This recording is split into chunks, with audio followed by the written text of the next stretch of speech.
suri tauladan terbaik Nabi Muhammad sallallahu alaihi wasallam. Alhamdulillah, segala puji bagi Allah, pada pagi hari ini kita masih dipertemukan oleh Allah Subhanahu wa taala untuk memasuki sesi berikutnya, yaitu sesi tanya jawab, yang alhamdulillah beberapa pertanyaan sudah difilter oleh tim yang akan kami sampaikan kepada Ustadz Aminur Bait hafizallahu taala. Langsung geser. Pertanyaan pertama,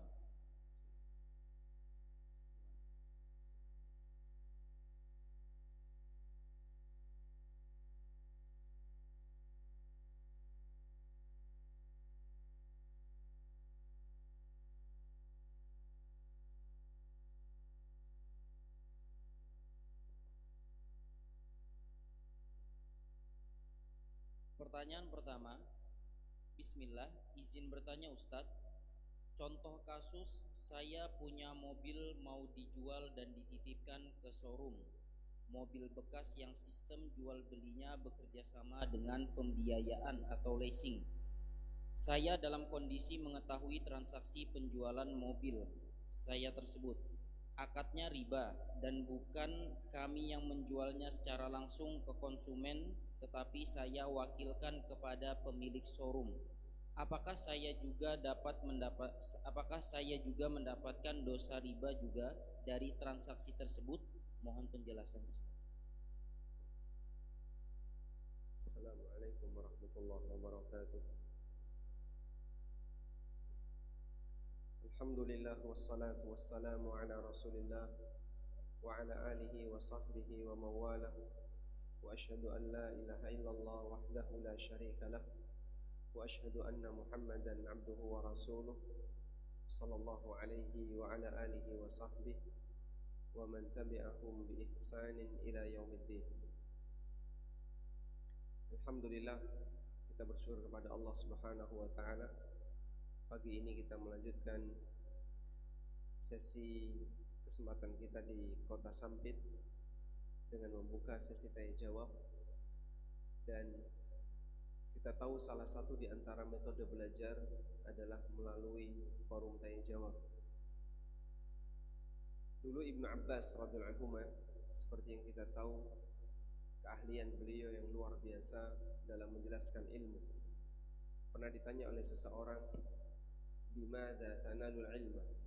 Bagaimana cara Anda bisa mendapatkan ilmu? Lalu Ibnu Abbas radhiyallahu anhu mengatakan, "Biqalbin aqulin wa badanin ghairi malulin wa bilisanin sa'ul." Aku bisa mendapatkan ilmu adalah dengan hati yang selalu kuajak untuk berpikir, badan yang tidak pernah lelah, wa bilisanin sa'ulin, dan dengan rajin bertanya.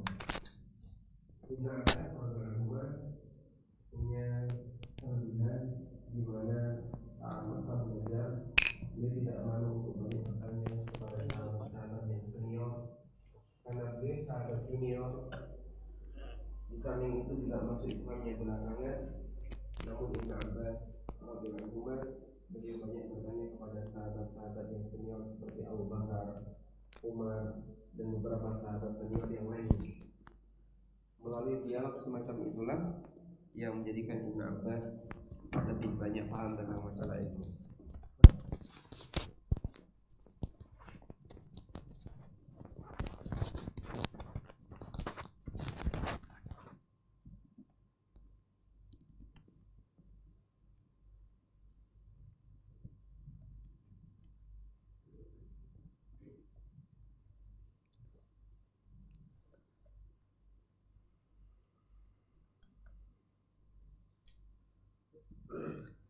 Selanjutnya berkaitan dengan kasus yang tadi ditanyakan. Ada orang punya barang, lalu barang itu dititipkan ke orang lain untuk ditransaksikan. Tapi cara orang ini dalam mentransaksikan menggunakan cara yang tidak benar, karena nanti ketika penjualan dia melibatkan leasing. Apakah orang yang titip ini juga ikut berdosa? Yang kita bahas adalah keterlibatan dia, apakah dia berdosa atau tidak. Bukan berkaitan dengan masalah status uangnya itu halal atau haram. Karena ada dua hal yang perlu dibedakan antara status uangnya halal haram dengan status perbuatannya dosa dan tidak dosa. Ini dua hal yang berbeda. Sebagai contoh, Allah Subhanahu wa taala melarang jual beli ketika adzan Jumat sudah dikumandangkan. Idza nudiya lis-salati min yaumil jum'ah fas'au ila dzikrillah wa dzarul bai'. Apabila sudah dikumandangkan azan di hari Jumat, maka bersegeralah menuju zikrullah wa dzarul bai' dan tinggalkan jual beli. Adanya lafaz wa dzarul bai', tinggalkan jual beli, menunjukkan bahwasanya jual beli ketika khatib sudah naik mimbar hukumnya dilarang. Nah, apakah transaksinya batal? Misalnya ada orang yang mau berangkat ke masjid untuk Jumatan dan khatib sudah naik mimbar, namun ketika sampai di masjid atau ketika berada di perjalanan, orang ini beli parfum di dekat masjid padahal khatib sudah berkhutbah. Transaksi parfum ini halal atau haram? Transaksinya halal atau haram? Dia berdosa karena melakukan hal yang dilarang. Apakah transaksinya sah atau batal? Ada dua pendapat. Ada yang mengatakan transaksinya sah, sehingga yang bersangkutan berhak untuk mendapatkan parfum itu dan uangnya halal. Sebagai konsekuensinya keuntungannya juga halal karena status transaksinya sah, walaupun dia berdosa karena dia melanggar larangan Allah, wa dzarul bai', tinggalkan jual beli. Contoh yang lain, kita dilarang untuk jual beli di dalam masjid. Kalau ada orang yang transaksi di dalam masjid, sah atau tidak transaksinya? Pendapat yang kuat sah, sehingga uang dan barangnya halal untuk dimiliki oleh masing-masing. Namun status transaksi ini karena melanggar larangan, menurut sebagian ulama statusnya haram, maka pelakunya berdosa. Dan ini merupakan mazhab Hambali, beda dengan mazhab jumhur ulama. Kalau dalam mazhab jumhur, jual beli di dalam masjid tidak sampai haram, namun hukumnya makruh. Meskipun demikian, karena hukumnya makruh, tetap kita motivasi untuk ditinggalkan. Berikutnya kembali kepada kasus tadi. Apakah orang ini berdosa ketika dia menitipkan kendaraannya di showroom, lalu oleh showroom ditransaksikan dengan menggunakan leasing? Jawabannya, dia berdosa. Kalau berdosanya dia berdosa. Kenapa berdosa? Saat dia titipkan kendaraannya di leasing, berarti dia mewakilkan leasing tersebut untuk menjualkan. Nah, saat dia mewakilkan showroom ya untuk menjualkan, saat dia mewakilkan ke showroom untuk menjualkan, berarti tindakan showroom ini statusnya sama seperti tindakan yang mewakilkan. Jika yang mewakilkan ini tahu dan dia diam saja, saya nyuruh si A, tolong belikan benda tertentu, tolong belikan barang X. Lalu si A membawa uang saya dan dia membelikan barang X tadi. Nah, saya tahu betul bagaimana cara transaksi si A karena semuanya dilaporkan. Ketika saya tahu seperti itu dan saya diam saja, maka status perbuatan si A sama seperti perbuatan saya. Karena apa yang dilakukan oleh wakil itu statusnya sama seperti perbuatan orang yang mewakilkan, jika yang mewakilkan ini tahu. Oleh karena itu, kalau yang mewakilkan ini tidak ingin mendapatkan dosa, maka dia harus memberikan batasan kepada wakil. Saya wakilkan kamu untuk menjualkan ini, tapi dengan syarat kamu tidak boleh. Batasan tidak boleh itu adalah pesan yang diberikan oleh pemilik barang untuk dilaksanakan oleh wakil. Jika ternyata wakilnya melanggar, maka yang menanggung risiko dosa hanyalah wakil, sementara yang mewakilkan tidak berdosa, karena dia tidak pernah berpesan seperti itu. Karena dia tahu ini tidak boleh, kemudian dia kasih batasan, kok tetap dilanggar, maka yang melanggar yang berdosa. Wallahu a'lam.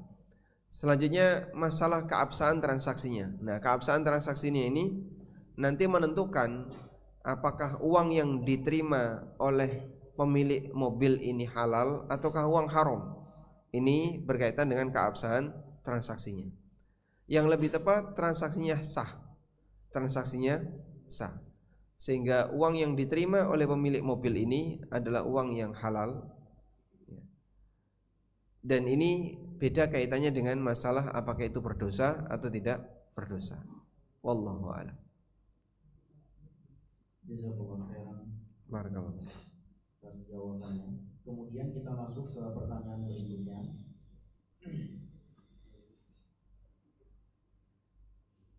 Afwan, izin bertanya Ustadz. Saya adalah seorang yang bekerja di provider internet. Saya sudah digaji tetap dan pelanggan kadang ngasih saya uang bensin, makanan atau minuman. Apakah ini halal untuk saya? Aneka tips. Perlu diulang nggak pertanyaannya? Ini yang online masalahnya. Kalau yang offline kan sudah. Perlu diulang pertanyaannya? Nggak perlu. Masuk ya. Baik. Aneka tips yang diterima oleh karyawan yang sudah mendapatkan gaji, hukumnya terlarang. Nabi SAW bersabda, hadiyatul ummal gululun. Hadiah yang diterima oleh karyawan statusnya adalah harta gulul. Hadiah yang diterima oleh karyawan statusnya harta gulul. Dan Nabi SAW memberikan ancaman berkaitan dengan gulul dengan ancaman yang serius sebagaimana yang disebutkan oleh Allah Subhanahu wa taala dalam Al-Qur'an, wa may yaghlul ya'ti bima ghalla yaumal qiyamah. Barang siapa yang gulul maka dia akan membawa harta gululnya kelak di hari kiamat.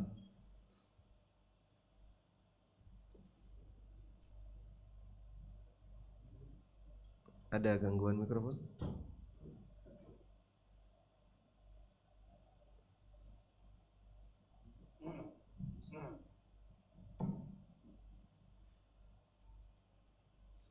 Gangguan apa? Ini mikrofon atau pompa air? Pompa air sudah. Oh, pompa air. Nah, baik. Wa may yaghlul ya'ti bima ghalla yaumal qiyamah. Barang siapa yang gulul maka dia nanti akan pikul harta gululnya di hari kiamat. Kemudian batasan gulul tadi, hadiyatul ummal gululun. Hadiah yang diberikan kepada karyawan itu gulul. Hadiah yang dimaksud adalah si karyawan ini selesai mengerjakan sesuatu, dia dikasih tips atau hadiah atau apapun bentuknya dari klien, padahal dia sudah mendapatkan gaji dari perusahaannya. Dan praktek seperti ini merusak situasi bisnis dan merusak muamalah. Banyak orang yang terkadang terlalu bergantung kepada hadiah sampai ketika ada klien yang tidak ngasih sesuatu nggak dikasih layanan. Tapi kalau dikasih sesuatu baru dia ngasih layanan. Kita bisa merasakan ya, betapa jeleknya gulul itu. Karena budaya gulul inilah yang menyebabkan orang itu jadi repot ketika bermuamalah. Sebagai contoh ya, dengan tetap menghormati tanah suci, tapi ada banyak sekali pelanggaran di sana berkaitan dengan masalah uang tips untuk karyawan hotel. Maka tolong diwaspadai kepada para jamaah umrah atau jamaah haji. Saat Anda berada di tanah suci, memberikan tips kepada siapapun itu termasuk perbuatan dosa besar. Apalagi ngasihnya di depan kan statusnya sogok. Dan sogok itu laknat, sebagaimana yang disabdakan Nabi SAW, la'anallahu rashi wal murtashi. Allah melaknat orang yang nyogok dan yang menerima sogok. Nah, di saat dia melakukan tindakan seperti ini di tanah suci, dosanya lebih besar. Karena perbuatan maksiat di tempat biasa ketika dilakukan di tanah suci, dosanya lebih besar. Akibatnya, jika ada karyawan yang dia tidak dikasih sogok atau tidak dikasih tips maka layanannya akan berbeda dengan yang ngasih tips. Dan jadi kebiasaan sampai mereka selalu minta. Beberapa karyawan hotel tuh kadang setelah ngantar barang dia nungguin minta. Kalau nggak dikasih dia nggak mau kerja. Suruh ganti, misalnya ganti anduk atau ganti selimut atau ganti apapun yang ada di perlengkapan dalam kamar, terkadang dia nggak mau kalau nggak dikasih. Beberapa kali saya menjumpai seperti itu. Akhirnya kita jadi jengkel. Ini orang sudah mendapatkan gaji dari pihak perusahaan, tapi karena gara-gara tips, kebiasaan tips seperti itulah sampai akhirnya dia menggantungkan pada tips. Sehingga dia ketika minta tolong ganti ini, nggak mau kerja. Minta ini nggak mau kerja karena kita nggak ngasih. Nah, kita ngasih dosa, nggak dikasih kayak gini caranya. Dan itu sebabnya adalah orang Indonesia yang suka ngasih tips. Makanya perlu diwaspadai dan dihati-hati. Pemberian semacam ini bukan hal yang normal. Pemberian semacam ini adalah maksiat. Dan melakukan maksiat di tanah suci dosanya lebih besar. Memberikan tips kepada sopir, kepada pegawai hotel, karyawan hotel dan seterusnya, termasuk di antara dosa besar. Bolehlah Anda bersedekah, tapi tentu saja sedekah kan tidak ada kaitannya dengan kerja. Sehingga ketemu misalnya ada karyawan hotel yang menurut Anda nggak mampu, kasih sedekah, silahkan. Tapi kalau dia kerja lalu kita kasih sesuatu dengan niat ini sedekah, Anda salah posisi. Kenyataannya Anda ngasih sedekah dengan Anda sebut sebagai sedekah ketika orang ini memberikan layanan, padahal itu bukan sedekah, itu tips. Sedekah itu misalnya Anda tidak punya harapan apapun kepadanya. Ada tukang-tukang sapu yang berjejer di jalan-jalan, Anda kasih misalnya sekian real, 3 real, 4 real, silahkan, karena niatnya sedekah. Tapi kalau ke pegawai hotel dan seterusnya, ini lebih dekatnya adalah tips. Karena itu tolong dihati-hati, tips semacam ini termasuk dosa besar. Wallahu a'lam. Jazakallahu khairan katsiran Ustaz atas jawabannya. Kemudian pertanyaan berikutnya. Assalamualaikum Ustaz. Waalaikumsalam warahmatullahi wabarakatuh. Saya bekerja pada salah satu program kementerian. Selain itu, saya diminta membantu menghitung perencanaan anggaran pada instansi yang lain yang terkait dengan program, dan saya diberi uang jasa. Jika saya tahu uang jasa tersebut diambil dari kelebihan anggaran, apakah hukumnya jika saya menerima uang tersebut? Uang jasa diambil dari kelebihan anggaran, berarti dia masuk biaya operasional. Ya, mungkin seperti itu Ustaz. Ya. Kalau masuk biaya operasional dan dia dimasukkan dalam catatan operasional, insya Allah terbuka, terukur. Artinya Anda tidak mengambil dari sisi yang terlarang. Tapi kalau uang jasa Anda tidak dicantumkan dalam pelaporan, nah ini beda lagi statusnya. Berarti Anda tidak resmi, tidak legal ketika menerima uang itu dari negara. Sebab kita tahu karakter negara ini kan semuanya harus ada pelaporan, ada rencana dan ada pelaporan. Sederhananya kayak gitu. Nah, kalau sengaja misalnya coba rencananya dibuat tebal, jadi di mark up ya, agar nanti ketika pelaporan bisa mendapatkan sisa yang lebih banyak. Ngawur kayak gini bahaya. Berarti memang ada kesengajaan untuk mengambil harta negara. Dan banyak sekali terkadang aparat yang sengaja melakukan seperti itu. Rencananya dibuat bengkak, tapi nanti dalam pelaksanaannya banyak yang dikurangi dengan alasan efisiensi. Nah, yang jadi masalah ketika dilakukan efisiensi, sisanya nggak dikembalikan, karena tidak ada sistem pengembalian yang gampang dalam kegiatan semacam ini. Sekarang posisi kita sebagai pihak ketiga, bukan orang karyawan pemerintah, lalu melakukan tindakan yang seperti ini, apakah diperbolehkan? Kalau pembengkakan tidak boleh, namun jika Anda mendapatkan uang dari operasional yang diambilkan di situ, insya Allah tidak masalah. Wallahu a'lam. Jazakallahu khairan Ustaz atas atas jawabannya. Kemudian pertanyaan berikutnya. Assalamualaikum Ustadz, bagaimana cara lepas dari jerat riba KPR namun belum mampu untuk melunasi dan memindah tangankan ke orang kafir karena sewaktu akad belum mengaji dan mengenal sunnah? Barakallahu fiik. Bagaimana cara memindahkan atau menyelesaikan akad KPR? K kaf P fa R ro. Bacanya apa ini?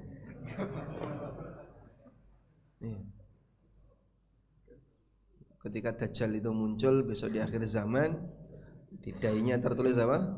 K fa ro. Gitu ya. Baik.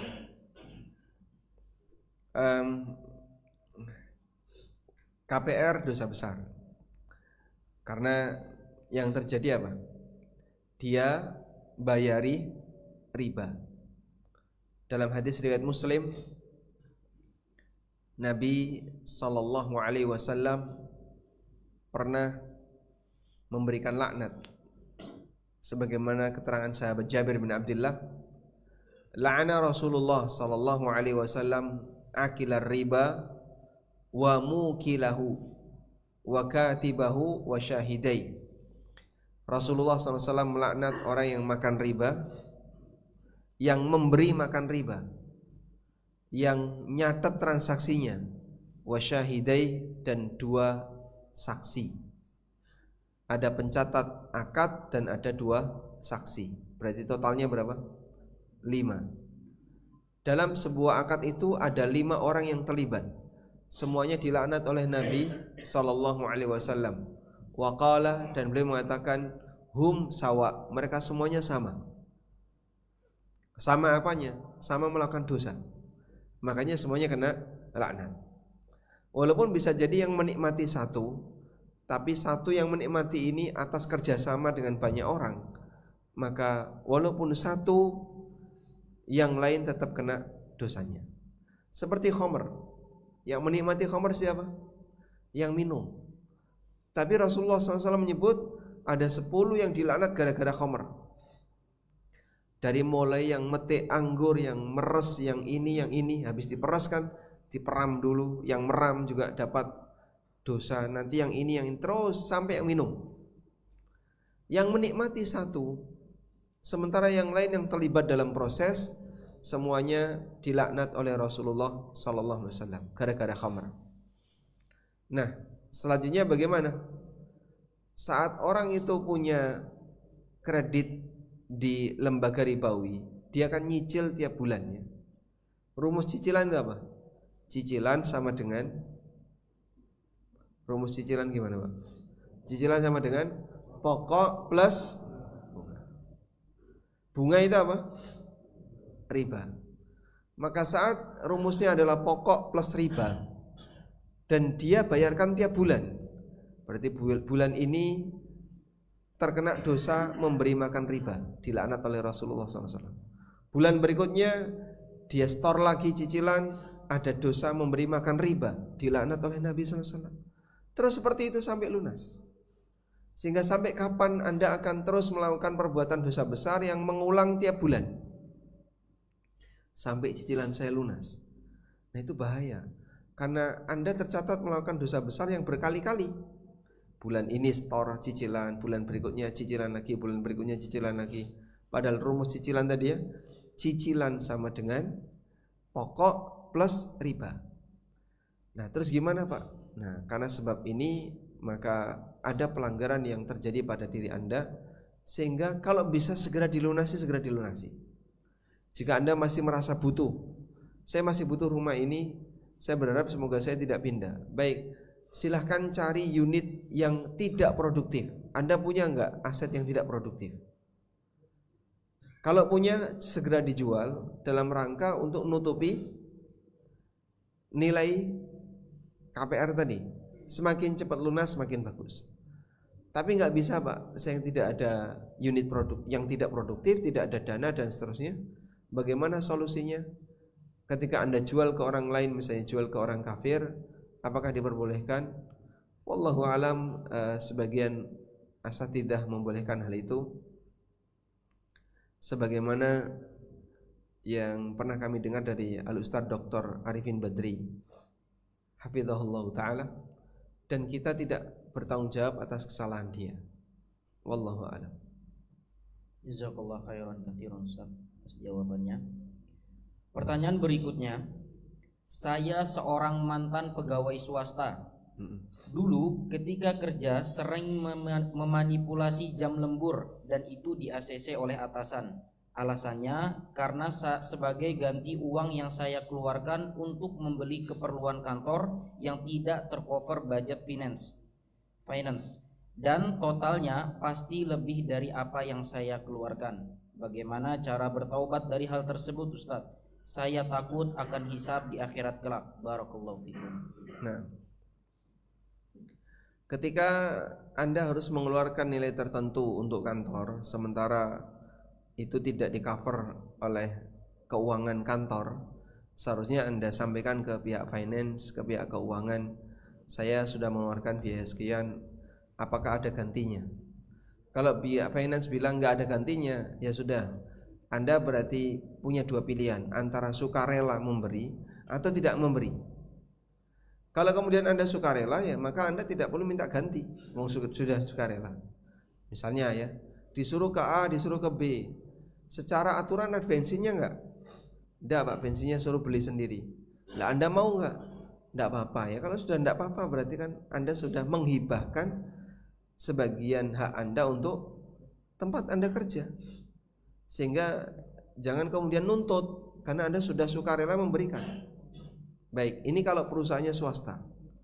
Kalau perusahaannya milik negara atau instansi negara, jika Anda membelikan sesuatu untuk negara, diniatkan untuk wakaf, itu bisa. Di sini nggak ada Pak, anggaran tuh beli printer misalnya. Dan saya butuh printer, ya sudahlah tak belikan aja, nanti tak pakai kerja. Anda belikan printer untuk instansi tersebut, lalu Anda niatkan ini dalam rangka wakaf untuk negara, insya Allah berpahala. Karena wakaf untuk negara hukumnya diperbolehkan, sebab dia milik negara, milik umum, bukan milik pribadi. Beda dengan perusahaan swasta ya. Kalau wakaf untuk perusahaan swasta nggak boleh karena sifatnya milik pribadi, kecuali Anda hibah. Kalau hibah tidak masalah. Baik, nah selanjutnya dalam posisi tadi, Anda ketika memanipulasi lembur agar bisa mendapatkan uang tambahan, padahal bisa jadi Anda nggak perlu lembur. Yang saya pahami, jika memang Anda tidak lembur atau Anda tidak kerja di waktu lembur, uang itu tidak halal untuk diterima. Pernah ada orang yang bertanya kepada Syekh bin Baz ya, saya pulangnya jam 2:30 sore atau jam 3, kurang lebih di angka itu. Tapi teman saya ngasih saya amplop lembur, padahal saya nggak pernah lembur. Bagaimana hukumnya? Kemudian Syekh bin Baz rahimahullah mengatakan, adzunnu annahu la yahil. Menurutku itu tidak halal. Itu tidak halal. Kenapa? Karena dia dibayar untuk sesuatu yang dia sama sekali tidak mengeluarkan tenaga di situ dan sifatnya manipulasi. Sehingga praktik seperti ini tidak diperkenankan, nggak boleh. Sebagai gambaran sederhana seperti tadi malam ya, kalau kita tidak ingin disikapi sesuatu oleh orang lain, maka jangan bersikap yang sama kepada orang lain. Karena jika kita melakukan itu, maka kita mendolimi orang lain. Andaikan kamu yang punya kantor, mau nggak digituin? Wah, nggak mau Pak, saya pasti akan emosi. Maka jangan memperlakukan seperti itu untuk orang lain. La yu'minu ahadukum hatta yuhibba li akhihi ma yuhibbu li nafsi. Kalian tidak akan beriman sampai kalian memberikan sikap yang terbaik untuk saudaranya sebagaimana kalian ingin disikapi yang sama oleh orang lain. Wallahu a'lam. Jazakallah khairan katsiran kepada Ustadz atas jawabannya. Kemudian pertanyaan berikutnya, Ustadz, saya bekerja di bagian accounting dan pajak. Pekerjaan saya hanya melakukan pencatatan setiap transaksi yang dilakukan perusahaan. Ketika saya mencatat transaksi yang hubungannya dengan bunga bank dan potongan pajak PPh, halalkah pekerjaan yang seperti ini Ustadz? Mohon penjelasannya. Barakallah. Bedakan dua hal ya. Mencatat transaksi dan mencatat hasil transaksi sama atau beda? Masya Allah. Ainal jawab. Saya ulang. Mencatat akad dengan mencatat hasil akad sama atau beda? Hah? Beda. Kenapa beda? Kalau mencatat akad itu mencatat apa? Kejadian, peristiwa yang terjadi ketika itu dia catat. Misalnya akan dilakukan akad antara si A sebagai pihak pertama dan si B sebagai pihak kedua, terus dijelaskan titik-titik bla bla bla, kemudian Anda serahkan catatan itu. Nah, ini catatan akad. Notaris itu pencatat akad. Baik. Terus akad berlangsung. Dalam akad ada pengaruh akad, ada neraca-neraca keuangan dan seterusnya. Anda sebagai pihak keuangan di perusahaan itu otomatis akan memindahkan pembukuan ini ke pembukuan perusahaan. Misalnya pembukuan di rekening koran atau di apalagi misalnya di buku tabungan mutasi, terus Anda bukukan, Anda pindahkan pembukuannya ke pembukuan keuangan perusahaan. Nah, ketika Anda melakukan itu, maka sebenarnya yang dilakukan adalah mencatat hasil akad, bukan mencatat akad. Sehingga kalau mencatat hasil akad, ada angka misalnya di bayar bunga sekian, itu nggak dicatat. Kenapa? Saya takut ini mencatat riba.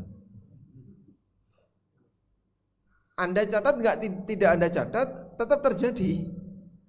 Ini adalah pengaruh dari akad, bukan akad. Maka saat Anda salin, misalnya Anda sebut bunga atau apa gitu ya, bonus dari bank atau apa dengan nilai sekian, itu tidak masuk dalam kategori mencatat riba, tapi mencatat hasil transaksi riba. Paham insyaallah? Baik. Sehingga insyaallah tidak berdosa karena Anda lakukan bukan mencatat akad tapi mencatat hasil akad. Nah, Jazakallah khairan katsiran atas jawabannya Ustaz. Kemudian pada sesi berikutnya kami ingin mengajukan kalau misalnya para jamaah ada pertanyaan secara langsung, akan tetapi kami batasi satu pertanyaan mungkin kepada para jamaah yang ingin bertanya secara langsung. Bang Ahmad ya? Iya. Anggih, tafadhol.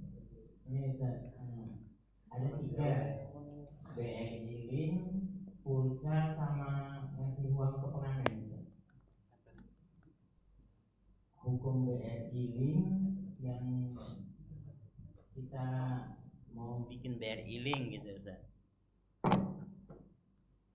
sama hukum jualan pulsa sama ngasih uang buat pengamen-pengamen itu Ustaz, gimana itu Ustaz? baik. Kita urutkan ya. Apa hukumnya ngasih uang ke pengamen?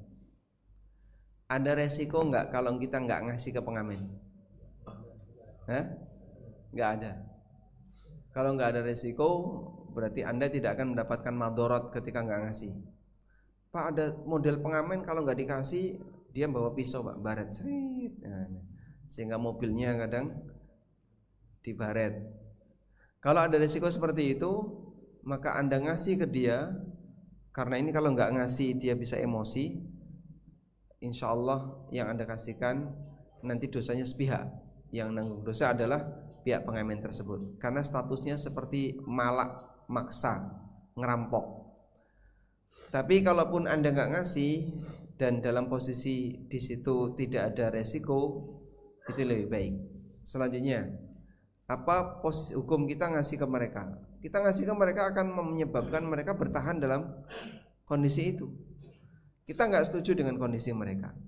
Pertama, pemerintah sudah melarang. Yang kedua, dengan memberikan seperti ini, yang terjadi akan mengajari mereka untuk makin bertahan dalam kegiatan ngamen dan seterusnya. Termasuk juga aneka hal-hal yang dilarang. Silverman misalnya ya. Silverman itu kan menjamur di mana-mana, masya Allah. Kita nggak tahu di mana. Iya, yang pertama kali mengawal itu siapa?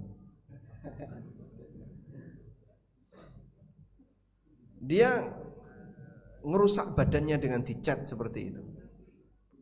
Nanti ada lagi yang Goldman, manusia emas, dicat dengan emas, dan aneka cat yang lain. Akhirnya ketika kita kasih ke mereka, justru akan membuat mereka makin parah. Dia akan bertahan. Oh, saya bisa menghasilkan sesuatu. Berapa sih yang didapatkan oleh tukang ngamen di perempatan? Tergantung posisi ya. Kalau di Sampit ya bisa 20 juta ya. Kalau di Jogja 5 juta. Baik. Intinya dalam hal ini Anda jangan kasih, karena kita memberikan edukasi kepada mereka. Seharusnya kamu tinggalkan aktivitas ini dan jangan dipertahankan sebagai sumber pendapatan. Wallahu a'lam. Yang kedua, tentang link-link gitu ya. Yang dilakukan dalam kegiatan link itu apa? Transfer. Terus nanti ditukar dengan uang tunai gitu ya. Misalnya Anda buka itu, si A datang, Pak minta tolong transferkan ini, nilai ini ke si A atau ke si B. Baik. Saat si A datang, kemudian dia minta tolong transferkan nilai itu ke si B, maka di sini ada penukaran uang dengan uang. Uang tunai si A mau ditukar dengan uang digital yang Anda transfer nanti. Baik. Boleh nggak seperti ini Pak? Boleh, tapi syaratnya wajib sama dan dari tangan ke tangan, dilakukan secara tunai. Sehingga nggak boleh minta tolong Pak, ini uangnya, transfer ya Pak. Nah, transfernya masih besok, uang tunainya sekarang, transfernya besok. Kalau seperti ini yang terjadi, maka Anda melakukan riba nasi'ah. Terus bagaimana kalau ada biaya admin Pak? Uangnya tunai tapi ada biaya admin. Biaya admin ini jika disyaratkan di depan, apakah diperbolehkan? Wallahu alam. Sebab di sini tidak ada transaksi utang, tapi transaksinya sharaf. Dan dalam sharaf jika memang ada tenaga yang harus dikeluarkan, boleh ada biaya admin. Tapi tolong dipisahkan. Dipisahkannya caranya gimana? Saya transfer 10 juta. Baik, saya potong biaya admin ya. Ini tidak dipisahkan ini. Transfer 10 juta, kemudian nanti biaya admin sendiri. Pak, adminnya bayar 6.000 atau sekian, silahkan. Wallahu a'lam. Satu lagi apa tadi? Pulsa. Baik. Apa yang masalah dari pulsa? Gak bisa dipegang ya Pak. Bisa dipegang nggak? Nggak bisa. Kok bisa? Pulsa itu boleh Pak. Katanya 10.000 kalau ditukar harus 10.000. Padahal pulsa 10.000 bayarnya berapa? 12.000. Ada selisih 2.000. Itu boleh atau tidak? Saya beli pulsa 50.000, bayarnya 55 misalnya. Bayar 55.000, dapat pulsa 50.000. Ini boleh atau tidak? Karena tidak ada kesamaan. Jawabannya boleh, sebab jual beli pulsa itu sama dengan jual beli jasa. Cuman pulsa itu tidak punya satuan. Di tempat kita pulsa nggak punya satuan. Nah, ketika benda ini tidak punya satuan, maka yang digunakan adalah satuan uang. Pulsa 10.000, pulsa 30.000, pulsa sekian puluh ribu. Karena dia nggak punya satuan. Beda yang punya satuan ya. Pulsa 2 liter, atau pulsa 2 kilo, bisa? Dia nggak bisa pakai satuan itu. Oleh karena itu satuannya menggunakan uang. Bahkan bensin saja yang seharusnya satuannya liter sekarang berubah jadi apa? Uang. Bensin Pak 100, isi 100, diisi 100 liter, bludak. Orang pahamnya 100 itu berapa? 100.000. Sehingga bensin yang seharusnya dia sudah punya satuan yaitu liter, tapi jarang orang beli pakai liter. Pak, saya beli bensin di pom misalnya. Anda beli bensin di pom 3 liter. 3 liter, pas 3 liter. Uangnya genep enggak? Hah? Uangnya genep enggak? Aneh nanti. Berapa itu Pak? Ya, 132.050 perak. Nah, susah sekali. Pengembaliannya susah. Sehingga orang sekarang ketika beli bensin dan seterusnya rata-rata pakai satuan uang. Bensin 100.000, bensin 200.000 langsung diisi. Boleh atau tidak? Boleh. Maka keberadaan pulsa yang diberi satuan pulsa 12.000, pulsa 15.000 dan seterusnya itu hanya satuan. Dan ketika ditransaksikan dengan uang yang tidak sama, sifatnya boleh, sebab ini hakikatnya jual beli jasa, bukan tukar menukar uang dengan uang. Wallahu a'lam. Terjawab. Jazakallah khairan kepada Ustaz kami atas jawabannya. Kemudian kita lanjut kepada pertanyaan yang telah dikirimkan. Bagaimana kiat-kiat belajar berusaha atau berdagang untuk menghadapi perekonomian ke depan, yang mana diketahui di zaman ini kebutuhan semua serba meningkat dan kadang kalau dari gaji saja tidak mencukupi. Kiat-kiatnya nomor 1, tonton video tadi malam. Nomor 2, kembali ke nomor 1. Tadi malam kan sudah dibahas tentang itu ya, tentang bagaimana cara menjadi pengusaha yang sukses. Dan pemahaman sukses di sini adalah harta yang kita miliki tidak akan menjadi sumber musibah ketika kita menghadap Allah. Kalau masalah banyak dan sedikitnya harta itu bukan acuan sukses. Kalau kita bicara gimana cara bisnis yang hartanya bisa melimpah banyak, Anda salah orang. Bukan saya yang bisa menjelaskan. Ya. Mungkin para asatidzah di sini atau teman-teman di sini seorang praktisi pengusaha lebih bisa menjelaskan itu. Tapi kalau Anda bertanya tentang bagaimana kiat sukses secara agama, maka yang kita arahkan adalah bagaimana agar harta yang kita miliki tidak menjadi sumber musibah ketika di hari kiamat. Dan musibah terbesar dalam urusan muamalah adalah berantem. Kalau sudah berantem gara-gara harta, maka nanti dampaknya akan sangat berkepanjangan sampai yaumil qiyamah. Sehingga pastikan dalam urusan harta tidak boleh ada yang berantem. Ada satu pesan yang disampaikan oleh Imam Asy-Syafi'i rahimahullah.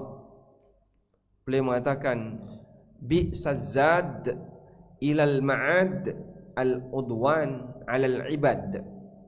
Sejelek-jelek bekal menuju akhirat adalah bermusuhan dengan anggota masyarakat. Jadi ketika orang itu bermusuhan dengan orang lain, itu akan menjadi bekal yang buruk ketika dia menghadap Allah Ta'ala. Semakin banyak musuhnya, ya bisa dia bayangin nanti di akhirat akan dituntut oleh banyak orang. Wallahu a'lam.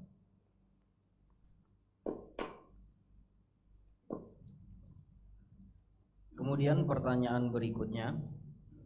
Bismillah, afwan Ustadz izin bertanya. Dahulu saya pernah melakukan jual beli barang, dan barang yang akan saya jual belum saya miliki atau belum di tangan saya. Tetapi saya sudah minta DP duluan ke pembeli. Bagaimana status hasil keuntungannya dan bagaimana cara taubatnya? Jazakallah khair. Baik. Kalau ada orang yang ingin menjual sesuatu dan dia bukan produsen, tapi dia beli dari orang lain kemudian dia jual, maka ada 2 syarat yang harus dipenuhi. Syarat pertama, dia sudah beli. Ketika dia sudah beli berarti dia sudah memiliki. Syarat yang kedua, dia sudah menerima. Ketika dia sudah menerima berarti dia sudah menguasai. Kalau dua ini sudah terpenuhi, memiliki dan menguasai, maka dia boleh menjual barang itu ke orang lain. Tapi kalau belum salah satunya, misalnya belum beli berarti belum memiliki, atau belum menerima berarti belum menguasai, maka belum boleh menjualnya. Dah? Selanjutnya, saat orang itu belum menerima barang tersebut atau belum memiliki barang tersebut, belum beli, tapi konsumen sudah bayar DP. Si A sebagai penjual, B sebagai calon pembeli. B pesan sama si A, wahai A, saya pesan tolong belikan kulkas. Tapi A nggak punya kulkas. Terus A minta kepada B, ya sudah, kalau begitu kita akad dulu harga kulkas 5 juta, kamu transfer dulu DP 10%, 500. Nah, saat B transfer 500 sebagai DP, maka terjadilah transaksi yang disebut dengan kalik bil kalik. Apa itu kalik bil kalik? Utang dengan utang. Barangnya terutang, uangnya tidak tunai, terutang. Inilah yang dimaksud dengan jual beli kalik bil kalik. Dan jual beli kalik bil kalik dalam syariat ini diharamkan dengan ijma ulama. Hukumnya enggak boleh. Baik. Nah, yang jadi masalah adalah ketika dia enggak tahu. Nah, kalau enggak tahu, jika memang dulu betul-betul enggak tahu, insya Allah statusnya halal setelah tahu. Karena kaidah dalam masalah muamalah, orang yang melakukan praktek muamalah sebelum tahu dan dia menghasilkan sesuatu, maka hasilnya halal bagi dia. Sebagaimana arahan yang diberikan oleh Allah Ta'ala berkaitan dengan masalah riba, faman ja'ahu mau'izatun min rabbih fantaha falahu ma salafa wa amruhu ilallah. Barang siapa yang sudah mendapatkan keterangan dari Rabbnya lalu dia berhenti, maka dia berhak untuk mendapatkan harta yang dia miliki di masa silam sebelum dia tahu. Wa amruhu ilallah, dan urusannya kembali kepada Allah. Nah, jazakallah khairan Ustaz atas jawabannya. Kemudian pertanyaan berikutnya, Ustaz, bagaimana hukumnya pekerjaan sedia jasa furnitur yang di dalamnya ada menggunakan sesuatu gambar bernyawa, semisal gambar kartun hewan. Di situ si penyedia jasa hanya mengerjakan atau memasang gambar tersebut dan bukan pelukis atau pendesainnya. Furniture, masang gambarnya di mana? Mungkin di bagian-bagian di lemari. Mungkin seperti itu, Ustaz. Iya. Kartun-kartun itu. Kartunya kartun makhluk hidup. Iya, bernyawa di sini pertanyaan, Ustaz. Iya. Apabila kartunya kartun makhluk hidup, ya Anda tidak boleh ikut terlibat dalam kegiatan pemasangan, apalagi yang gambar. Aisyah radhiyallahu anha pernah masang korden di rumah beliau, dan di korden itu ada apa? Gambar. Mungkin gambar burung atau gambar yang lainnya. Orang dulu kan suka melukis korden.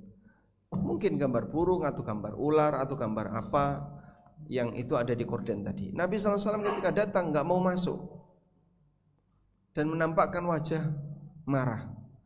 Maka Aisyah sadar, suaminya kenapa nggak mau masuk. Akhirnya beliau mengatakan, tubtu ilallah wa ila rasulillah. Aku bertobat kepada Allah dan kepada Rasulnya. Apa gerangan yang membuat Nabi SAW nggak mau masuk? Kemudian Rasulullah SAW mengatakan, inna haula'il musawwirin la yu'adzabuna yaumal qiyamah. Para pelukis-pelukis ini besok akan disiksa di hari kiamat. Dan Rasulullah SAW emosi dengan itu sampai akhirnya oleh Aisyah korden tadi diturunkan, terus dipotong-potong kainnya dan dipakai sarung bantal. Maka ini menunjukkan bahwasanya masang juga enggak boleh. Oleh karena itu dalam hal ini perlu diperhatikan bahwa Anda tidak boleh terlibat berkaitan dengan perbuatan maksiat yang terjadi di masyarakat meskipun Anda tidak menikmatinya. Karena praktek seperti ini masuk dalam kategori ta'awun 'alal itsmi wal udwan, tolong-menolong dalam perbuatan dosa. Sehingga jangan ikut terlibat di sana. Selanjutnya saya tanya ya, dalam koran itu ada gambarnya enggak? Hah? Pasti. Tidak mungkin tanpa gambar. Pertanyaannya, bolehkah jual beli koran yang ada gambarnya? Boleh atau tidak?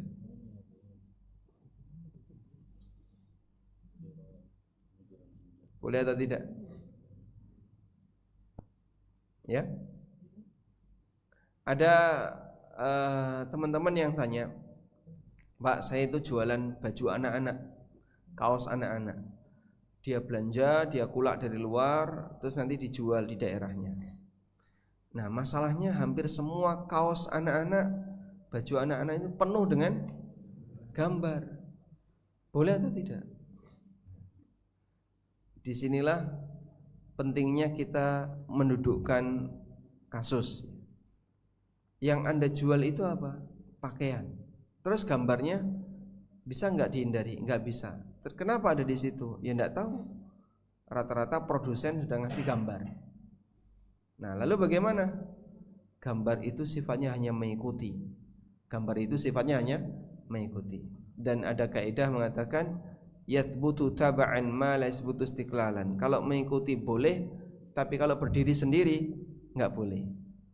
Jika Anda jualan koran atau beli koran untuk dipotong gambarnya, kenapa kamu beli koran? Di sini ada gambar idola saya, mau saya potong tak tempel di lemari. Nah, ini beda lagi. Berarti dia beli gambar. Paham ya?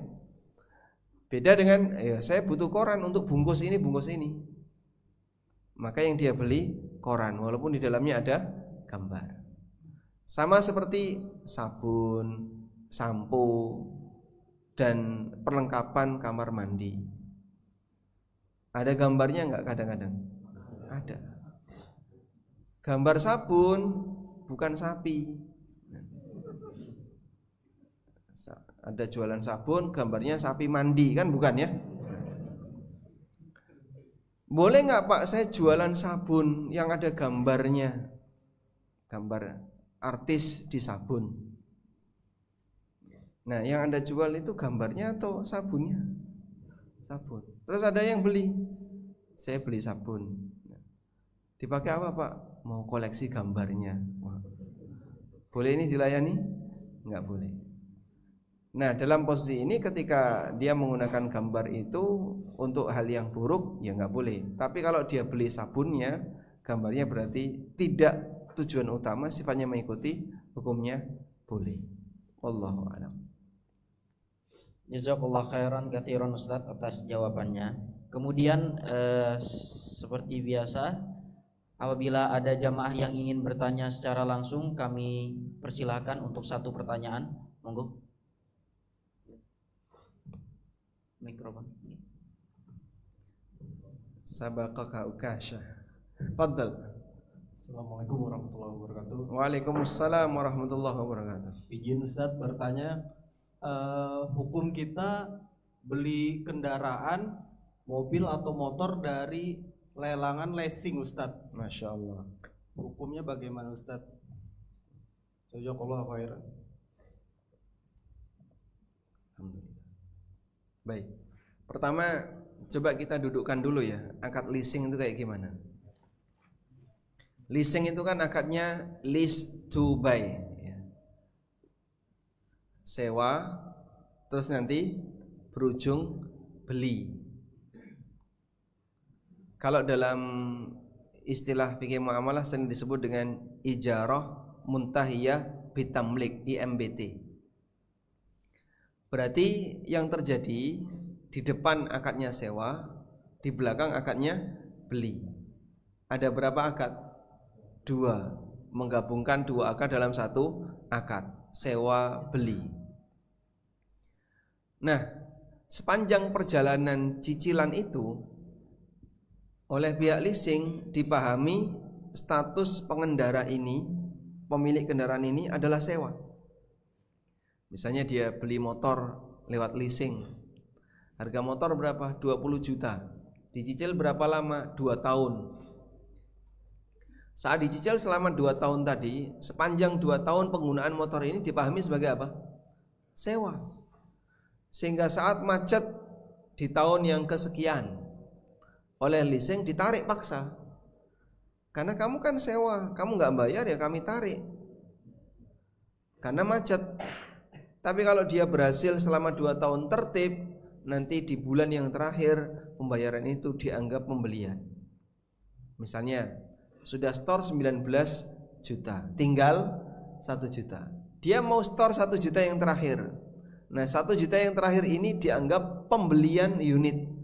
Ketika dia bayar 1 juta, nah berarti sekarang unit ini sudah jadi milik kamu. Paham ya? Ini metode akadnya leasing. Sebaliknya, menurut konsumen, ketika dia beli motor melalui leasing, motor itu bukan motor sewa, tapi motor dia. Iya enggak? Menurut konsumen itu masih motor leasing atau motor dia? Motornya konsumen, bukan motornya leasing. Saya nggak pernah praktek kayak gini loh ya. Saya tanya kepada teman-teman yang pernah praktek seperti ini, perasaannya apa saat Anda beli motor melalui leasing? Ada yang punya pengalaman nggak? Nggak ngaku ya. Apa perasaan konsumen ketika dia membawa motor itu? Miliknya atau milik leasing? Miliknya. Dalam pemahaman dia, saya sudah beli, cuman nyicil, tidak tunai. Baik, tapi motor ini saya beli, bukan saya sewa ya. Paham ya? Motor ini saya beli, bukan saya sewa. Sehingga ada 2 sudut pandang yang berbeda, dan inilah yang menimbulkan sengketa dalam transaksi. Maka kenapa jual beli di leasing itu dipermasalahkan? Karena menggabungkan 2 akad dalam 1 akad, akad sewa dengan akad beli. Kemudian ada perbedaan perspektif antara penjual, yaitu pemilik leasing, dengan pengguna motor, dengan pengguna kendaraan. Pengguna memahami saya sudah beli, padahal dia tidak pernah dianggap beli dalam hal ini. Sebaliknya, yang punya leasing memahami kamu sewa, makanya kalau kamu nggak bayar sewa akan ditarik sewaktu-waktu tanpa menerima alasan apapun dan seterusnya. Nah selanjutnya, kalau ada tarikan leasing seperti ini, boleh nggak kita beli? Andaikan Anda beli langsung ke pemilik, boleh. Misalnya Anda tahu motor ini adalah punyanya si A, ya? Kemudian dilelang, Anda beli karena harganya murah. Terus Anda hubungi si A, kemarin dari hasil lelang saya dapat sekian, murah. Normalnya berapa sih? Nah, kemudian kalau si A bilang, iya Pak itu terlalu murah, saya baru pakai sebentar sudah ditarik karena saya nggak bisa bayar. Berarti kan motornya si A diambil oleh pihak leasing. Sudah? Nah terus gimana? Kalau seperti ini Anda datangi ke pemilik, kemudian pemiliknya ridho dengan harga yang dinaikkan sedikit misalnya. Kemarin kamu dapat berapa? Ya motor itu cuma dijual 8 juta, saya beli 8 juta, padahal harganya 20. Nah kekurangannya kok pihak pemilik bilang, ya kalau mau tambahi 5 juta saja, oke kita deal, selesai, boleh. Berarti dalam posisi ini Anda tidak mendolimi pemilik. Tapi kalau Anda ikut beli di situ, yang kita khawatirkan masuk dalam lingkaran kedoliman terhadap pemilik. Sehingga saya sudah beli tapi ditarik, saya sudah beli tapi dilarang. Paham ya? Oleh karena itu mungkin bisa tekankan kepada yang bersangkutan bahwa saya mau beli ini, tapi kalau bisa saya tahu siapa pemiliknya. Nah, saat Anda tahu siapa pemiliknya, Anda bisa minta kerelaan kepada pemilik dengan harga yang Anda punya. Wallahu a'lam.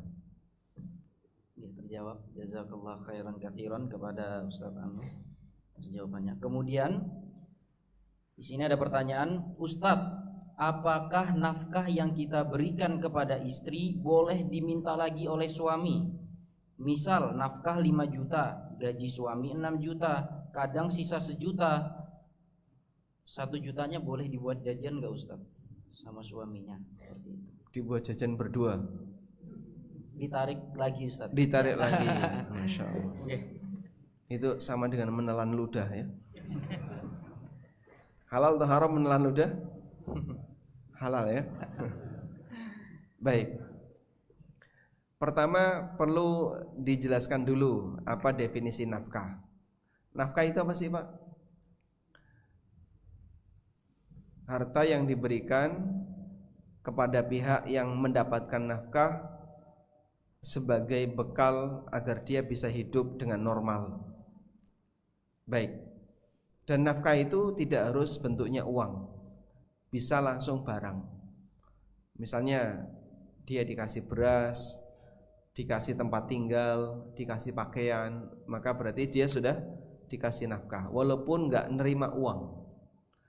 Dan suami wajib memberikan nafkah istri untuk 3 hal: pangan, sandang, papan, sebagaimana yang kita hafal ya, makanan, pakaian, dan tempat tinggal. Tentang nafkah tempat tinggal, Allah firmankan dalam Al-Quran, askinuhunna min haitsu sakantum min wujidikum. Sediakan tempat tinggal untuk para istri kalian, min haitsu sakantum min wujidikum, sesuai dengan kemampuan kalian dalam memberikan tempat tinggal untuk mereka. Baik. Sehingga suami diperintahkan oleh Allah untuk menyediakan apa?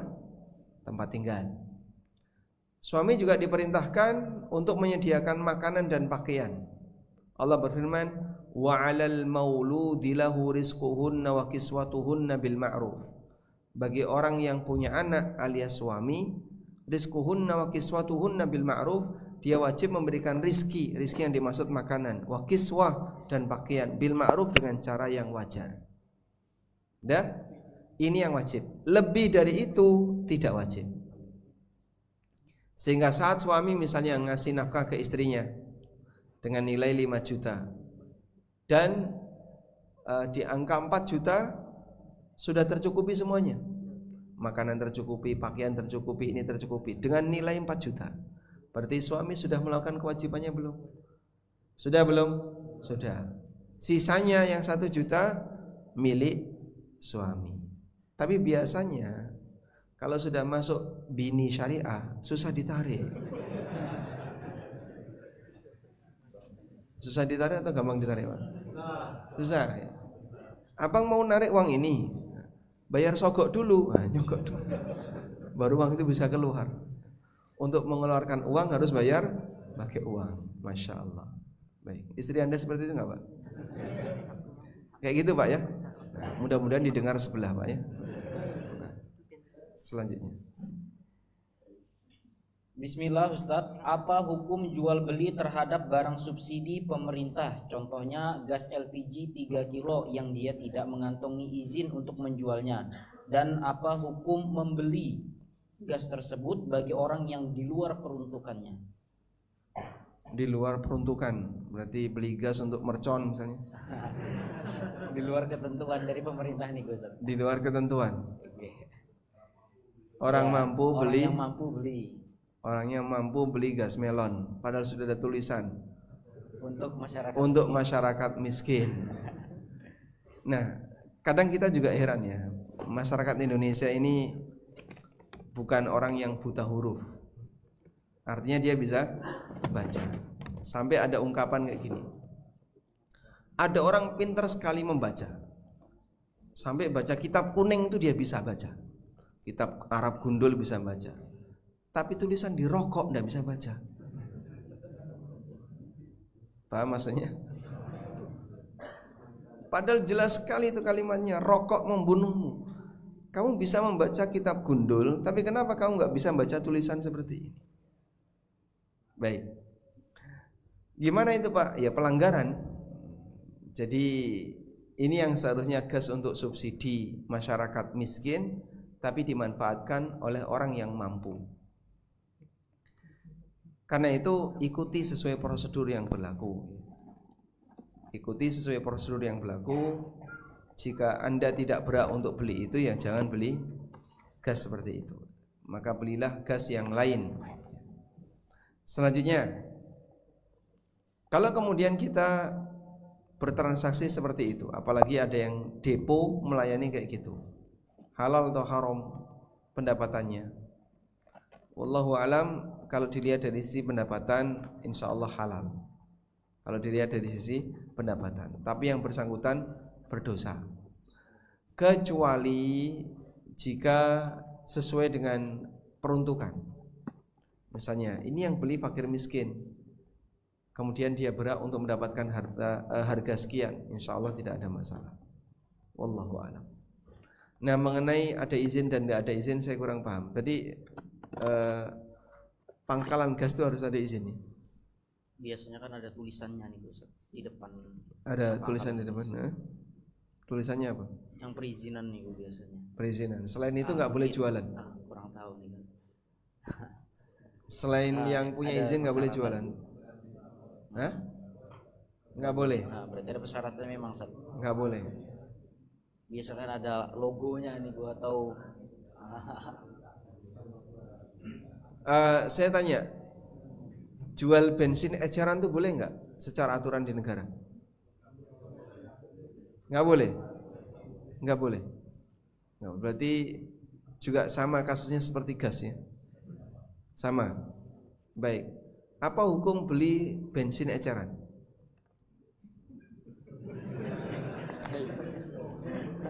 Itu yang kita lakukan sehari-hari. Saya kalau mau, sekarang kan ada pom besar sama pom mini ya, sehingga ada Pertamina dan ada Pertamini. Kalau kita beli bensin harus ke pom resmi, ada banyak orang yang kesulitan. Saya kalau harus ke sana Mas, ngantri, kemudian jauh dan seterusnya. Apalagi kalau motornya kehabisan di rumah, nuntun dulu kan tidak mungkin. Bisanya beli botol yang sudah ada isinya, kita bawa ke rumah, kita bawa pulang, izin ke penjual, sudah motor bisa aktif. Lebih gampang ya. Baik. Ini kalau kita bicara realita di lapangan. Masyarakat kita masih demikian butuh yang namanya penjual bensin eceran. Saya pernah lihat ya, ada pom besar, di depannya itu ada orang jual bensin eceran. Di depannya, nyebrang jalan aja. Masya Allah, emang rizki nggak bakalan ketukar. Jadi coba bayangin, ini ngapain jual bensin eceran di sini? Depannya itu pom, tapi ya laku gitu. Ada sebagian orang yang memilih praktis Pak, daripada di sana nanti saya ngantri, mending di sini aja cepat. Saya butuh cepat. Nah, umumnya orang seperti itu. Dan ternyata di negara kita menjual bensin eceran itu melanggar aturan. Tidak boleh. Cuman kita juga butuh, kalau nggak kayak gini repot, kita harus ke pom, mungkin cukup jauh, dan saya tidak lewat ke arah situ, sementara arah saya berlawanan dengan arah pom, sehingga yang paling praktis ya kita beli bensin eceran. Nah, wallahu alam, kalau membahas dari sisi ini ada banyak pertimbangan. Memang kita sih pinginnya semuanya bisa berlangsung secara sinkron antara aturan pemerintah dengan praktek di masyarakat. Tapi secara umum insya Allah kalau dari sisi kehalalan, halal, jual belinya halal, uangnya halal. Namun apakah ini berdosa atau tidak, wallahu alam, saya tidak bisa memberikan jawaban karena ini berkaitan dengan masalah ketertiban. Mungkin bisa ditanyakan ke asatidzah yang lain, apakah sampai tingkatan dosa atau tidak, seperti beli bensin eceran dan seterusnya. Bahkan pegawai negeri kan cuma beli bensin eceran ya. Mungkin aparat juga ikut beli bensin eceran. Kadang-kadang. Karena kalau mau ke pom susah. Dah cepatnya ini aja kan. Nah, Jazakallah khairan katsiran Ustaz atas jawabannya. Kemudian kepada jamaah Bapak yang di belakang untuk bertanya. mikrofon sudah siap? Bismillah. Assalamualaikum Ustaz. Waalaikumsalam. Bagaimana hukumnya pinjamin uang orang buat bayar cicilan riba? Minjemin uang kepada orang untuk dipakai bayar cicilan riba. Ya. Terus tuh yang kedua Ustaz, Dipakai melunasi atau cicilan cicilan sebulan 2 bulan? Cicilan sebulan 2 bulan. Terus tuh Ustaz begini. Gimana kita kan ada teman nih yang mau ambil uang sama kita Ustadz, dalam jumlah mungkin 500.000 atau 1 juta. Terus itu dia memberikan langsung uang, melebihin uang dari 1 juta atau 500.000 itu 5.000 atau 10.000 untuk biaya adminnya. Itu Biaya? hukumnya biaya adminnya Pak. Ada biaya admin. Kan ini ada usaha Ustadz, istri itu ada usaha. Kadang-kadang ada kita memberikan kayak BRI link itu Ustadz. Nah, itu kan ada ongkosnya 5.000 rupiah. Jadi ganti biaya admin Iya. di bank. Iya. Itu hukumnya bagaimana Ustadz? Baik.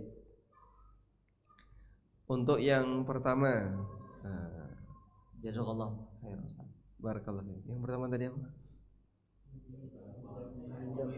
Minjam uang kemudian ada kelebihan. Oh baik, minjamkan uang untuk bayar cicilan.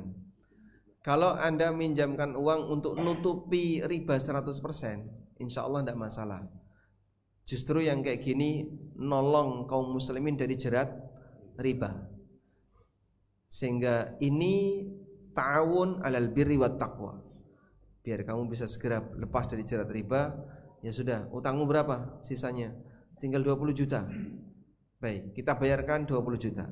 Tapi pokoknya saja. Bunganya Pak, ya kalau bisa nawar, sebisa mungkin jangan dibayar.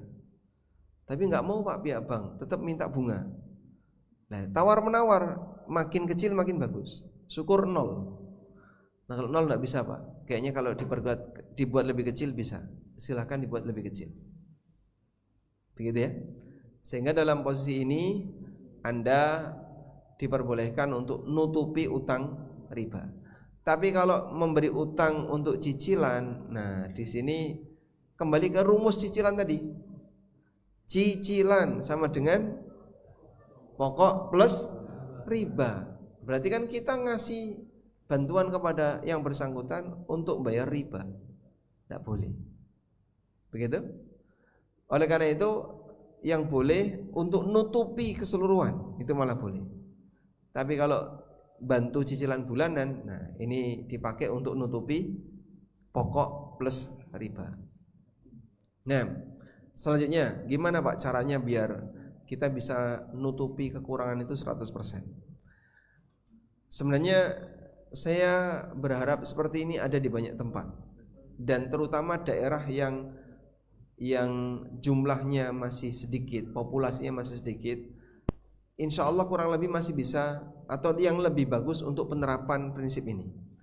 Manfaatkan, intinya gini ya, manfaatkan potensi dana umat untuk menolong umat. Misalnya kawan-kawan sampit nih, sudah bikin komunitas. Kita akan buat komunitas untuk pengentasan riba oleh para ikhwah di kota Sampit. Karena terbatas kan biasanya lebih gampang kumpul, jangkauannya lebih terbatas.